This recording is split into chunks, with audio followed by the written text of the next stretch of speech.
एकदा नीट समज द्या. म्हणा पुरुषांच्या उलाढालीत बायकांनी लक्ष घालू नये आणि घातले तर त्याचा बाहेर बोभाटा करू नये. गोऱ्यांच्या माणसांना खपायचं नाही. हे रामकृष्ण हरी. बघा रागावलात. आत्ताच तर म्हणाला होतात ना की आपल्या दोघांची घरं जुळली आहेत म्हणून. रामकृष्ण हरी. शब्दात पकडलेत खरे. जळू भाऊ तुमच्यापेक्षा जास्त अभिमानी येते, पण अभिमानाच्या ढालीवर फक्त बाजारी दुनियेचेच घाव सोसायचे नसतात का? हो, दुःख अनावर झालं म्हणजे मुलांनी आई बापांना बिलगायचं नाही तर मग कुणाला? खरंय खरंय तुम्ही काय बोलताय ते, पण हा शहाणपणा एकदा त्यांना सांगा. त्यांना म्हणजे बाजीरावांना? हो, त्याच बाजीरावांना. ते स्वयंभू आकाशातून अवतरले आणि धरणीने त्यांना सावरले. त्यांना कोणाचा सल्ला शहाणपणा रुचत नाही. स्वतःच्याच मिजाशीत सगळा कारभार चाललाय त्यांचा. प्रोफेसर साहेब, तुम्ही त्याच्याबद्दल माझ्यापाशी मुळीच रद्दबदली करू नका. पुरता ओळखू ना मी त्या हरामखोराला. हो, तुम्ही प्रत्यक्षात जाऊन त्याच्या वखारीतला थाट पहा एकदा. ते काउंटर, ते फर्निचर, तो टाईपरायटर, तो फोन, गल्ल्यावर 2 कारकून, दिमतीला 2 गडी आणि मधोमध माखरात हे शेठजी. हो, पण मग मी विचारतो, तुम्ही वखार कशाला चालवता? त्यापेक्षा एखादी कोळशाची खाणच का नाही उघडीत? पण सांगायचे कोणी आणि ऐकणार आहे कोण? 50 प्रकारच्या एजन्सीचा धंदा घेतलाय बोडक्यावर, आणि आता हे बुटकोजी उंटाच्या गालाचा मुका घ्यायला निघालेत. अहो, पण उंट केवढा, आपण केवढे, याचा काही पोच? पै पै करून साठवलेली सगळी शिल्की रक्कम धंद्यात ओतली आणि आता हातात दिडकी नाही अशी अवस्था करून घेतली. आता बसलेत दात करून पोट भरीत. ह्याची टोपी ह्याच्या बोडक्यावर आणि ह्याची टोपी ह्याच्या बोडक्यावर. हो, अशाने कुठे धंदा होतो? पण सांगायचे कोणी आणि ऐकणार आहे कोण? प्रोफेसर साहेब, मी तुम्हाला स्वच्छ सांगतो, या पोराबद्दल माझ्या मनात टिपूस भर देखील माया नाही. हा उपाशी मेला तरी ढुंकून सुद्धा बघाय नाही. रामकृष्ण हरी. रामकृष्ण हरी.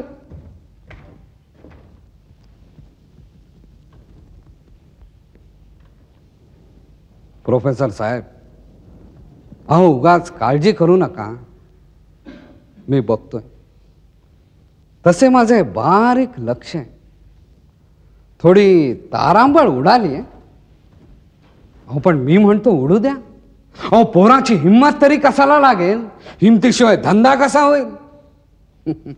तुम्हाला एक गंमत सांगतो प्रोफेसर साहेब. मी लहान होतो तेव्हा माझा बाप कोकणात मला भिक्षुकीत दामटायला निघाला होता. अहो, तिरीमिरीत मी तसा घर सोडून आलो आणि इथं धंद्याला लागलो. अहो, कोळशाची पोती वाहून या खांद्याला घट्टे पडलेत महाराजा, घट्टे. जादूचा दिवा घासून नाही ही वखार उभी केली.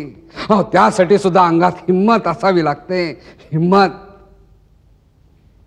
आणि आता आमचा हा पोरगा, अहो, त्याच वखारीच्या छपरावर उभा राहून आकाश उचलायला बघतोय. आकाश. गोरे घराण्याचं रक्त नसा नसातून सळसळतंय त्याच्या. ते त्याला असे स्वस्त बसू देईल म्हणता की काय? रामकृष्ण हरी. रामकृष्ण हरी. रामकृष्ण हरी. रामकृष्ण हरी.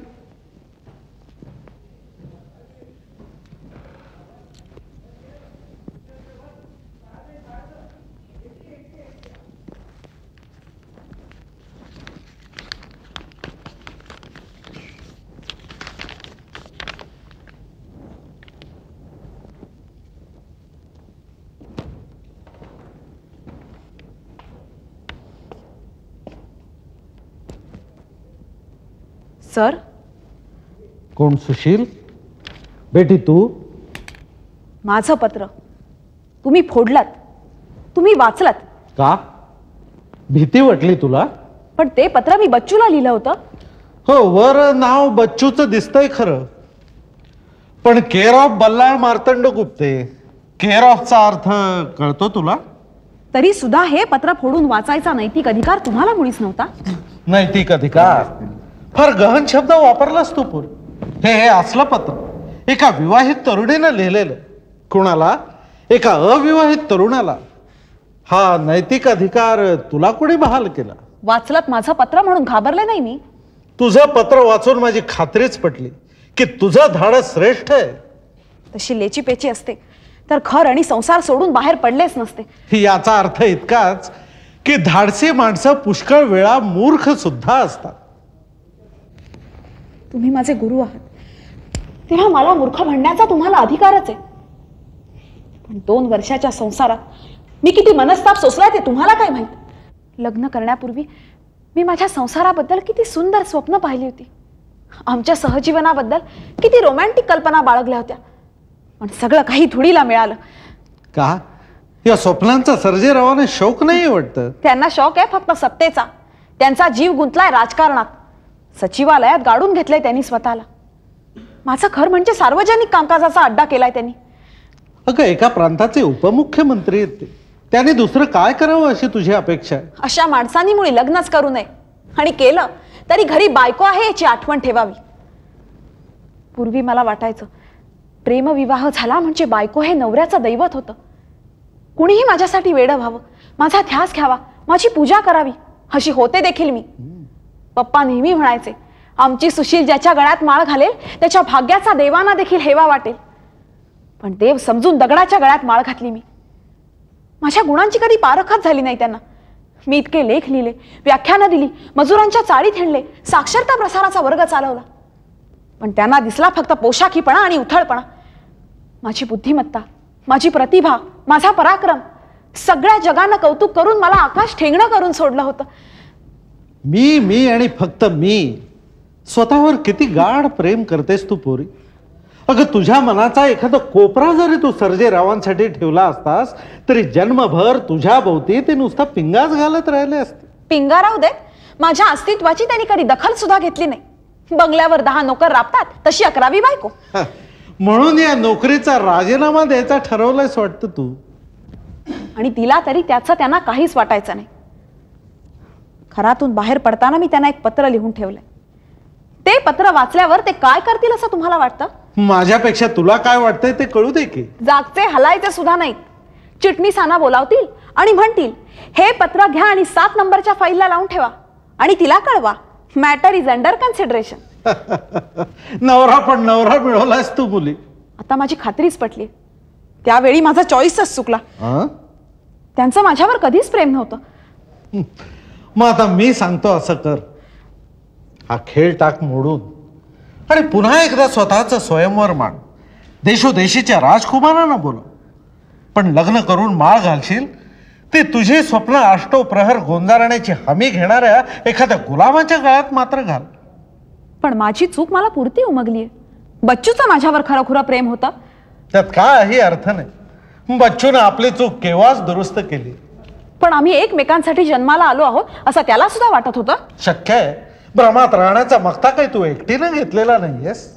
भ्रम म्हणजे माझं आणि बच्चूचा प्रेम हा भ्रम वाटतो तुम्हाला? भ्रमात होता फक्त बच्चू. तू मात्र त्याला खेळवत होतीस आणि त्याला खेळवता खेळवता स्वतःची फसवणूक करून घेत होतीस. स्वतःची फसवणूक शक्य आहे. पण त्यावेळी प्रेम म्हणजे काय हे मला कळलंच नव्हतं. आणि अजून तरी कुठं कळलं? म्हणजे प्रेमासाठी मी घरदार सोडलं. प्रेमासाठी नाही बरं. अहंकार दुखावला गेला तुझा म्हणून तू संसार मोडायला निघालीस. गैरसमज होतोय तुमचा. आमच्या संसाराला मुळी दिव्य प्रीतीचा पायाच नव्हता. अगं सांगितलं कुणी तुला संसाराला दिव्य प्रीतीचा पाया असावा लागतो म्हणून? खरं सांगू का, संसाराला पाया असतो फक्त मदन बाधेचा, क्वचित मैत्रीचा, फार फार तर स्वभावातल्या समान धर्माचा. मदन बाधा? दिव्य प्रीतीची विटंबना करतात सर तुम्ही. विटंबना? छे छे. अगं वस्तुस्थिती सांगतोय मी. अगं दिव्य प्रीती असा जयघोष करत तुझ्यासारखे जे पतंग त्या ज्योतीवर झेप घेतात ती प्रीती दिव्यही नसते आणि प्रीतीही नसते. दिव्यही नसते आणि प्रीतीही नसते. दिव्यही नसते आणि प्रीतीही नसते. फुलपाखरांना चित्र विचित्र रंग देणारा जादूगार स्त्री पुरुषांना त्यांच्या वसंत समयी आकर्षणाचे मोठे गडद रंग देत असतो. मोठा लबाड आहे हा दुनियेचा जादूगार.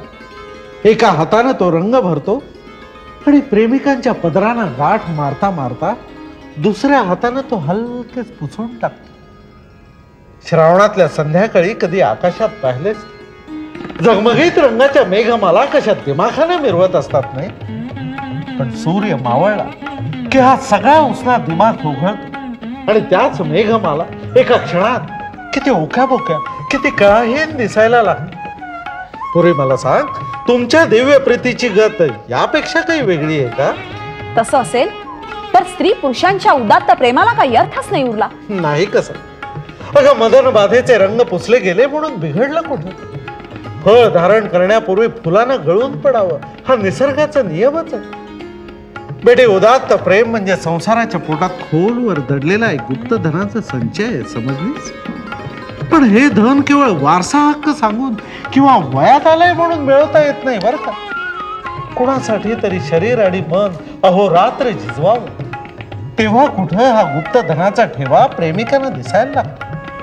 कोणाच्या तरी हातात हात घालून सुख दुःखाची वाटचाल करावी, तेव्हा कुठं हा ठेवा प्रेमिकांना प्राप्त होतो. पुरे मला सांग, अशी कोणासाठी झिजलीस? कोणाच्या दुःखात आपलं दुःख, कोणाच्या सुखात आपलं सुख पाहिलंस तू? पण तसा कोणी माझ्या आयुष्यात मला भेटलाच नाही. भेटला नाही हे खोटं. अहंकारानं आंधळ्या झालेल्या तुझ्या डोळ्यानं दिसला नाही असं म्हणावं होतं.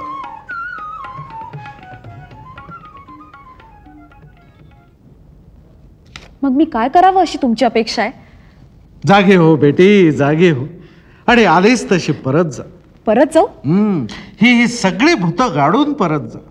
इतकं सगळं झाल्यावर परत जाऊ? मी त्यांना पुन्हा शरण जाऊ? शरण शरण जाण्याची भाषा युद्धात शोभते, संसारात नाही बरं पुरी, संसारात नाही. पण माझं पत्र वाचल्यावर ते माझं तोंड सुद्धा बघणार नाहीत की मला दारात सुद्धा उभं करणार नाहीत?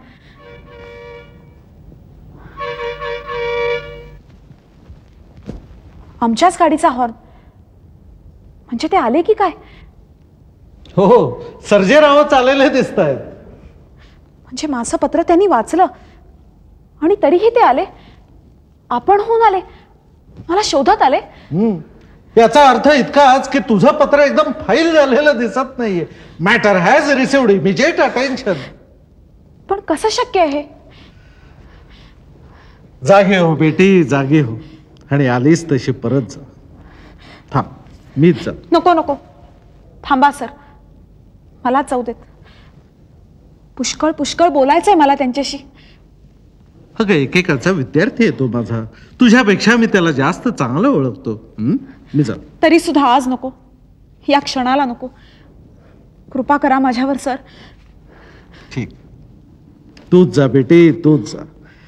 Everybody must bear his own cross. Everybody must bear his own cross.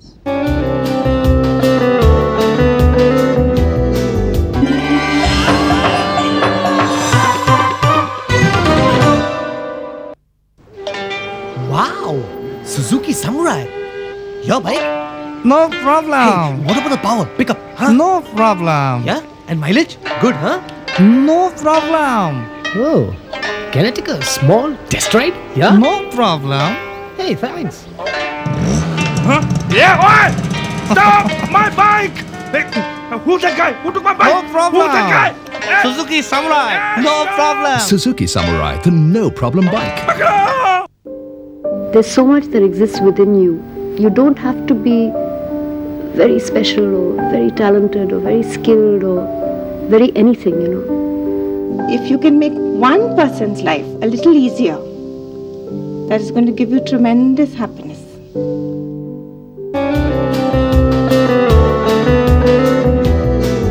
काय आपल्या आपल्याशीच का चाललं होतं बोलणं? आणि बोलत होतात कोणाशी? अगं, पेन्शन घेतलं तरी व्याख्यानं जोडायची सवय काही अजून गेलेली नाहीये. आणि फाडलत काय? बच्चूला आलेलं पत्र? मोठ्यानं बोलू नको का? या. गाडीतून गेले ते सर्जेराव का? हो का? 15 वर्षापूर्वी या इसमाला मी मोटर स्टँडवर दलालाचं काम करताना पाहिलं होतं. असं. आज कुठल्या कुठे गेलाय पहा. धंद्यात असा एंटरप्राइज पाहिजे, धाडस पाहिजे, धाडस. उगाच नाही बिल्डिंग सुटत. That's good, that's good. अगं, जरा बबडीला हाक मार बघू. आता नुसती हाक नाही मारत, चांगला कान धरून खाली आणते.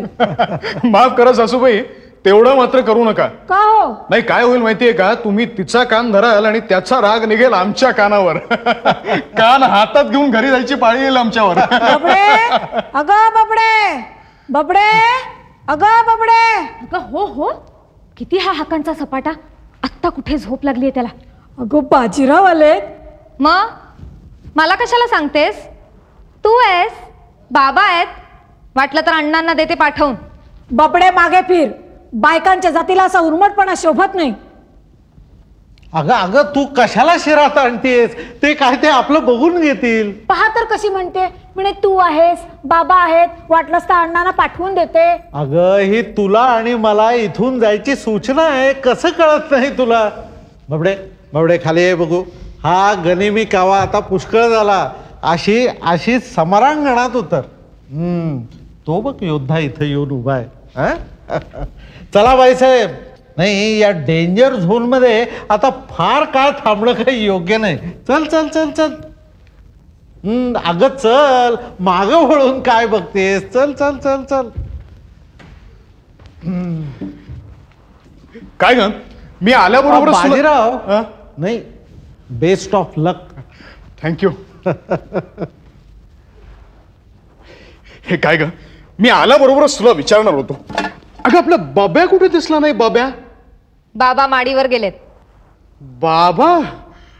अगं बाबा नाही, बब्या. बब्या म्हणतोय, आपला बब्या म्हणतोय मी. तू म्हणजे कमालच करतेस. आता बाबासाहेबांना मी काय बब्या म्हणतो का? झोपलाय. झोपलाय? छान, उत्तम. खरं म्हणजे ही त्याची झोपायचीच वेळ आहे. अगं पण मी त्याच्यासाठी काय काय आणलंय पाहिलंस का तू? गुलाम जागा असताना तर नाचला असता. अगं बघ ना काय काय आणलंय ते. हे बघ. बुबू आणि आणि अरे वा वा वा वा. अगं हे बघितलंस का? आहा, हा फुगा.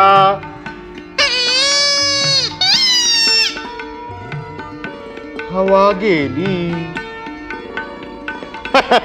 आणि हा हा हा बिस्किटाचा डबा. अगं कोणी दिला माहितीये का तुला? तो तो तो दाऊद मिया आठवतोय का तुला? दाऊद मिया. अगं मागे आपल्या घरी आला होता आणि बब्याने त्याची दाढी पकडली आणि सोडवतो लाखी 9 आले.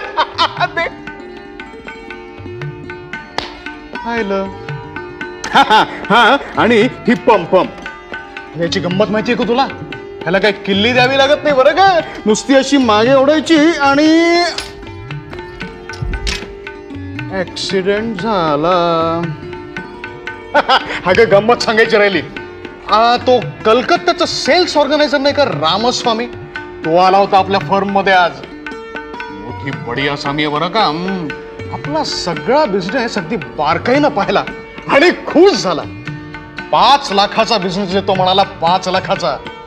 मी म्हटलं दे नाही तर देऊ नको, पण 25% खाली मी काय कमिशन घेणार नाही. काय बरोबर सांगितलं की नाही? दे टाळी दे.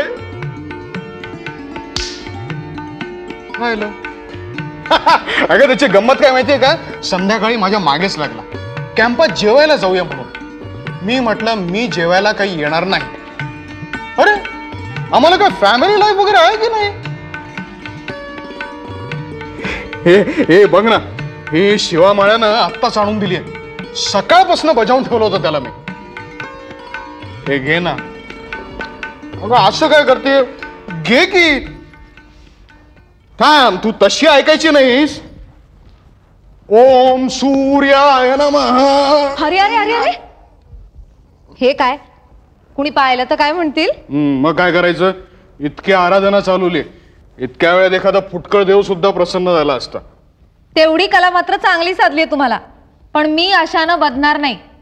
आधी इकडे बसा आणि माझ्या सगळ्या प्रश्नांची उत्तरं द्या. देतो, तुझ्या सगळ्या प्रश्नांची उत्तरं देतो, पण आधी सत्व परीक्षा थांबव बघू. मला सांगा, आज दुपारी जेवला होतात?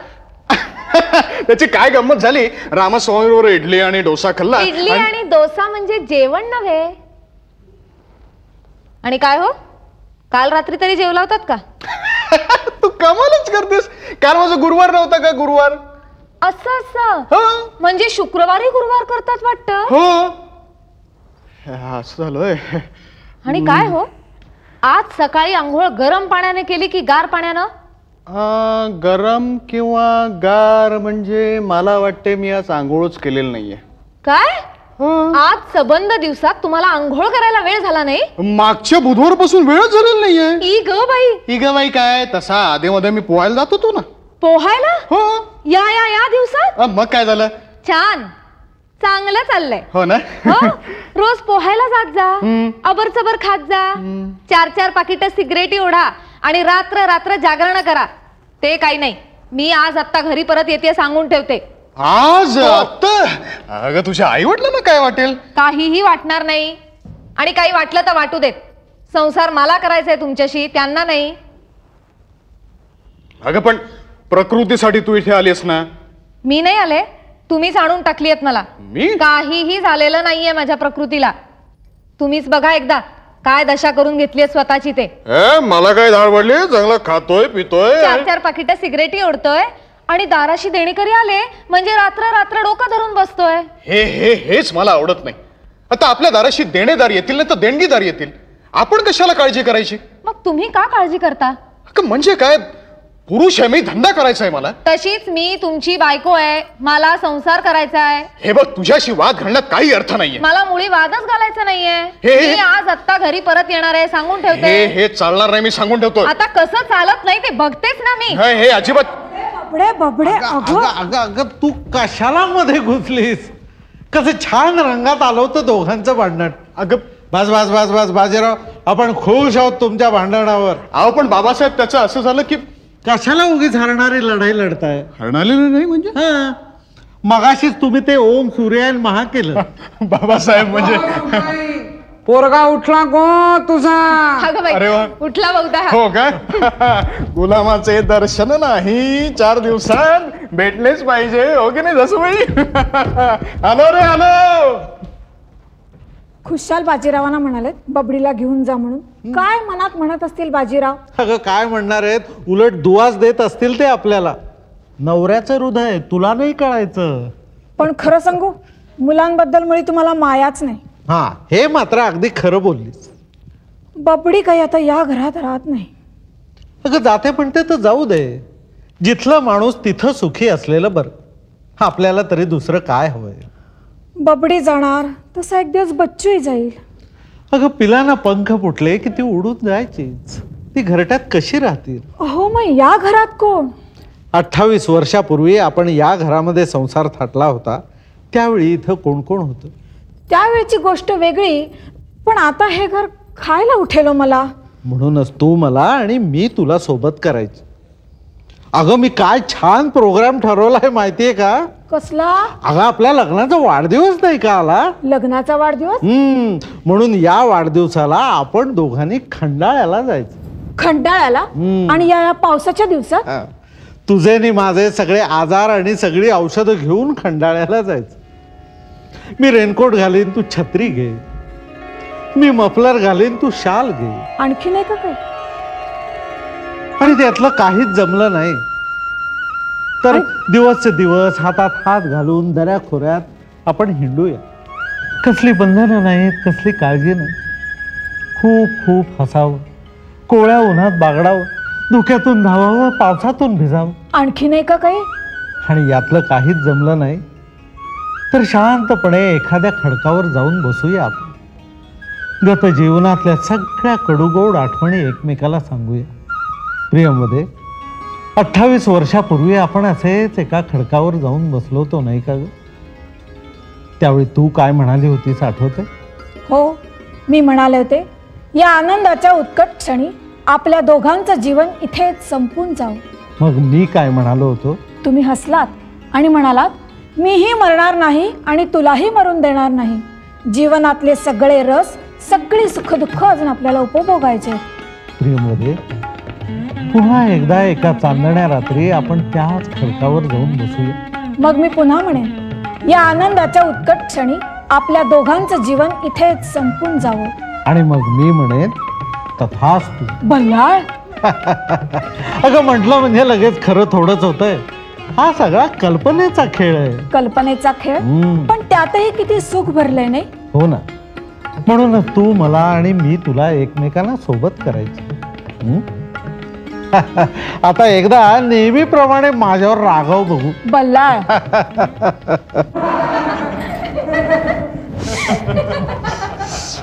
काय घेतला मुलगा? मग घेतलास कशाला रे त्याला? अरे काय झालं काय? अहो काही झाले नाही, म्हणजे मामाने भाच्याच्या अंगावर विधी केला. नाही म्हणजे भाच्याने मामाच्या अंगावर असे म्हणायचे होते आम्हाला. अरे मग त्याचं लग्न कसं होणार? अहो हा शुभ शकूनच समजायचा. हो, म्हणजे या मार्गशीर्षात लग्न आणि पुढील मार्गशीर्षात पाळणं ब्राह्मणाची 32 खोटी कधी पडेल काय?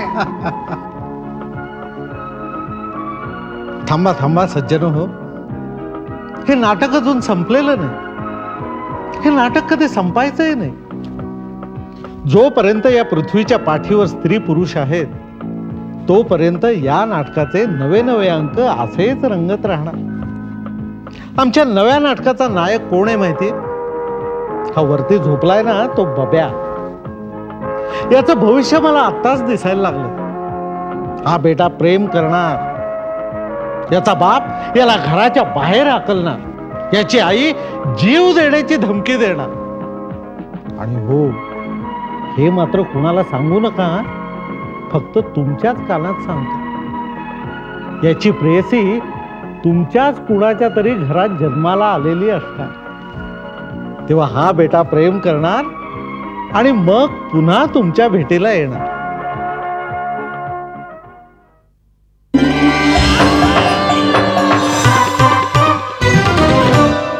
माझं नाव प्रीती परांजपे. माझं जर का आयुष्य परत मला मागे नेऊन कोणी सांगितलं आणि विचारलं की तू कुठून सुरू कर, तुला करावं असं वाटेल परत, ते एक्झॅक्टली आत्ता ज्या वयात माझी मुलगी आहे. आता जर का आपण हे माझं लहानपण आठवायला लागलं तर ती मी एक कोणतरी वेगळीच व्यक्ती जगतीये आणि आत्ताची मी ती नव्हेच. मग तिथनं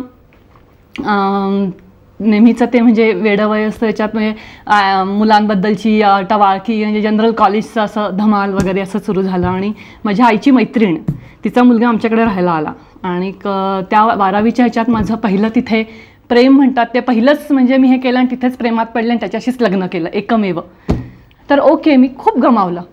सगळा संसार मी माझ्या पैशानी माझ्या खर्चाने मला करावा लागला. त्याला नोकरी नव्हती, नोकरी करायचा प्रयत्न कधी त्यांनी केला नाही. हे रोजचं दारू पिऊन येणं, 24 तास घरात दारूचा वास, ही लहान मुलगी, घाणेरडी लोक घरात येणं, मग माझ्या नोकरीतनं मला सतत त्याची काळजी, मुलीचे घाबरे घुबरे ऑफिसमध्ये फोन की आई तू ये, आत्ताच्या आत्ता ये. वडिलांकडे जायचं तर वडील माझ्या पाठीशी नाहीत, भावाकडे जायचं तर भाऊ माझ्या पाठीशी नाही. सगळ्यांना वाटायचं की का ह्या मुलीतच खोट असली पाहिजे, हिच्या पाठीशी कसं कोणी नाही. असं करत करत करत 2 वर्षांनी मी जेव्हा नोकरी सोडली तेव्हा सासू इथे राहायला आलेली. तिने सांगितलं तू घराबाहेर जा, तुमचे भांडणं होतात, तुम्ही घटस्फोटच घ्या. तेव्हा नवरा माझ्या अंगावर धावून आला, त्यांच्यासमोर त्यांनी मला मारलं. सासू तिथेच उभी होती, तिने त्याला अडवलं नाही. दिस इज टू मच की मी हे जे काय घरात 17 वर्ष ओतलं तर माझं पायपुसणं बनलं ह्या घरात. बायका आत्महत्या का करतात ह्याचं इतकी इंटेन्सिटी मी घेतली आहे आणि इतक्या वेळेला मला ते जाणवलं की त्या क्षणापासून मी अशी पाठीमागे आलेली आहे. मग असं का नाही समजू की प्रत्येकाच्या आयुष्यात काही ना काहीतरी दुःख येणारच. तसं माझ्या आयुष्यातलं हे होतं, पण ॲटलिस्ट इतर बायकांसारखा मी जीव नाही दिला.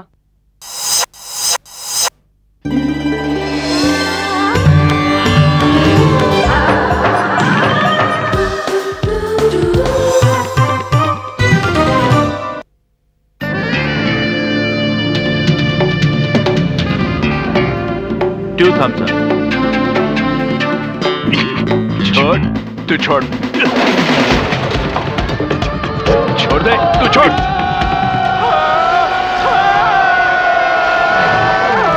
जीते वही तुझे thumbs up, taste the thunder. Wow, Suzuki Samurai. Your bike? No problem. Hey, what about the power? Pickup, huh? No problem. Yeah? And mileage? Good, huh? No problem. Oh, can I take a small test ride? Yeah? No problem. Hey, thanks. Huh? Yeah, what? Stop my bike! Hey, who's that guy? Who took my bike? No problem. Who's that guy? Hey. Suzuki Samurai. No problem. Suzuki Samurai, the no problem bike. Before you color your hair, stop and think. What if you could protect your hair as you color? Now you can with Excellence Cream from L'Oreal Paris. Because Excellence is a cream, it doesn't drip, it even protects. And Excellence Cream really covers grey. What I love is the color, rich and healthy. That's Excellence Cream. Does your hair color do all that? Excellence, the protective cream colorant from L'Oreal. L'Oreal, because I'm worth it. You know, NIT has 1,000 centers in 25 countries. And not a single one on the moon. Don't go to the moon. Not just yet.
उगीच का कांता उगीच का कांता गांजे दुनिया सारी सारी सारी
माझं नाव मुग्धा गोडबोले. मी नव्या शतकातली मुलगी आहे. हे माझं नाव हे कुठल्याही परिस्थितीत मी बदलणार नाही. ना लग्न झाल्यावर ना दुसऱ्या कुठल्याही कारणाने. मला काय करायचं हे मला आयुष्यात माहिती आहे. बेसिकली इंटरेस्ट ॲक्टिंग हा आहे. हे फील्ड असं आहे ज्याच्यामध्ये मी मॅक्झिमम स्वतःला एन्जॉय करते. माझं कुटुंब हे माझ्या फील्डला कुठेही अजिबात पूरक किंवा पोषक अजिबात नव्हतं, अजूनही नाही आहे. कारण मुळात या फील्डबद्दल तितकंसं चांगलं अजूनही आपल्या समाजामध्ये बोललं जात नाही. मी कुठल्याही चीप लेवलला जाऊन ज्या प्रकारे लोक याबद्दल बोलतात ते मी करणार नाही. या फील्डमध्ये खूप वेळा असं म्हटलं जातं की मुलींना खूप एक्सप्लॉइट करावं लागतं किंवा खूप एक्सप्लॉइट करतात, त्यांना खूप वेगवेगळ्या पद्धतीचे कॉम्प्रोमाइजेस करावे लागतात. खूप मुली वाटेल त्या लेवलला जाऊन काहीही करतात रोल्स मिळवण्यासाठी.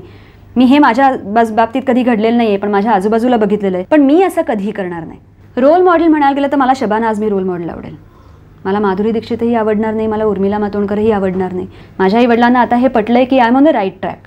मला असं वाटतं मी अशाच माणसाच्या प्रेमात पडीन ज्याला माझे व्ह्यूज पूर्ण पटतील किंवा जो माझ्याबरोबर थांबायला तयार असेल. मलाही एखादा आर्मी ऑफिसर नको असेल, मलाही एखादा नेव्ही ऑफिसर नको असेल. लग्नच करायला पाहिजे असं मला नाही वाटत. लग्न न करताही एकत्र राहण्याला माझी मुलीच हरकत नाहीये. सिंगल पेरेंट ह्या कन्सेप्टवर माझा विश्वास नाहीये. नाहीतर मग एकट्या बाईला मूल झालं असतं ना. त्याचे आणि माझे विचार पूर्ण जुळले पाहिजेत. मी कुणाशी लग्न करायचं, कधी करायचं, कुणाबरोबर राहायचं का नाही, लग्नानंतर राहायचं का नाही. मी एवढी आजूबाजूला माणसं बघितलेली असेल, एवढ्या लोकांचा अनुभव घेतलेला असेल की ह्यातनं मला कॉन्फिडन्स आहे मी असा माणूस शोधून काढीन जो माझ्यासाठी अतिशय योग्य असेल.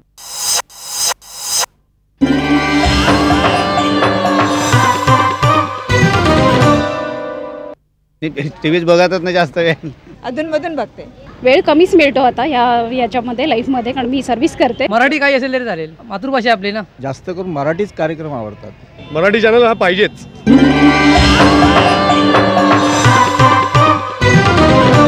लहान मुलांसाठी म्हणजे असा कार्यक्रम सुरू करायला पाहिजे की डिबेट असला पाहिजे त्याच्यात. मोस्टली जर अशा लहान मुलांचे सिरियल्स वगैरे असतात जास्त, drama comedy serials, comedy programmes सर्वात जास्त आवडतात.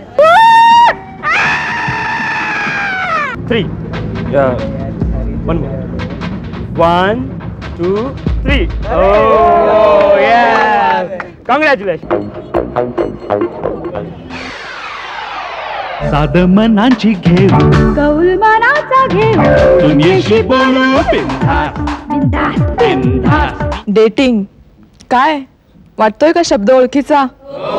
अरे वा, अगदी उघडपणे सगळी मुलं डेटिंग आपल्याला माहिती असं सांगतायत. कारण आई बाबांनी मला आधी 2 वर्षापूर्वी सांगून ठेवले की तुझ्या लग्नासाठी आम्ही जोडे घालणार नाही, त्यामुळे ती आता जबाबदारी माझी आहे. त्याच्यासाठी तू डेटिंगला मधून मधून जातेस. गेलो नाही अजून, पण जायची इच्छा आहे. मला सांग की तू कुठली डेट प्रिफर करतो, मुलगा? नाही, माझं पर्सनल मत आहे की जर इफ यू आर रोमॅन्टिकली, म्हणजे जर काही स्पेसिफिक उद्देशाने रिलेशन फॉर्म करायची असेल तर मग त्याला मी डेट म्हणेन, अदरवाईज एक आउटिंग. ही जे 2 मित्र आलेत यांच्यापैकी आज जो कोण चांगली बॅटिंग करेल त्याच्यावर मी डेटला जाणार आहे. बेसिकली एंटरटेनमेंट वाला पाहिजे, थोडीशी गंमत.